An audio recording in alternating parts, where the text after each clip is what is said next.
Donald Trump is trying to take about $230 million from taxpayers and pocket it basically for himself. That is one of the biggest scandals we've ever seen in the history of money and ethics. This is Ari Melber from MSNBC.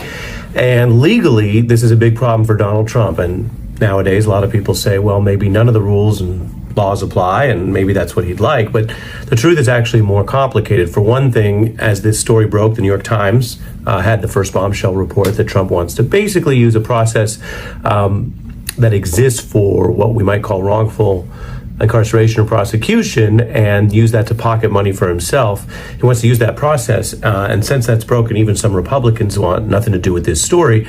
In this legal breakdown, which I've been doing here on YouTube, and you can subscribe to my YouTube channel for these reports, I just want to go through why this is probably unconstitutional, unlawful, impeachable, which of course is always a question of who controls Congress and whether people view it that way, and a huge scandal for Donald Trump. And if you look at this and say, oh, well, hasn't he kind of changed or moved the limits? Remember, even in Donald Trump's first term, he had multiple cabinet officials who were ousted over misappropriating or allegedly misusing a couple $100,000 in funds. Here we're talking about over $200 million.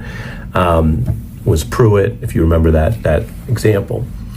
Second, the founders were actually very concerned and very aware of the risk of people coming into government and using the power and the money to enrich themselves. Indeed, it was one of the main things they were concerned about, as well as whether you could arrest people without due process, something we're also dealing with in the Trump era, and whether the government ultimately, instead of representing the people, would be a tool for tyranny. So if you just think about this in basic levels, one, the Congress was very careful as the place where money would be appropriated. So the founders said Congress does that. So that right away is supposed to separate it, not the executive branch just taking $100 million from here or there to give it to themselves.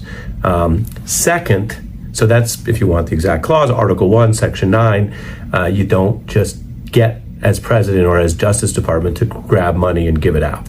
Now he's trying to sort of abuse a process that exists where DOJ might, within its normal process, be settling a case or paying funds. But